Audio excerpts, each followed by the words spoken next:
بسم اللہ الرحمن الرحیم۔ محبت ذریعہ قرب۔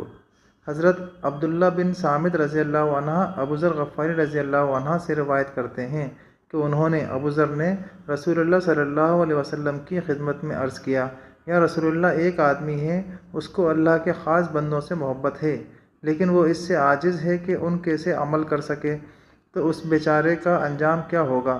رسول اللہ صلی اللہ علیہ وسلم نے ارشاد فرمایا، ابو ذر، تم کو جس سے محبت ہوگی تم اسی کے ساتھ ہوگے۔ ابو ذر نے عرض کیا، حضرت، مجھے تو اللہ اور اس کے رسول سے محبت ہے۔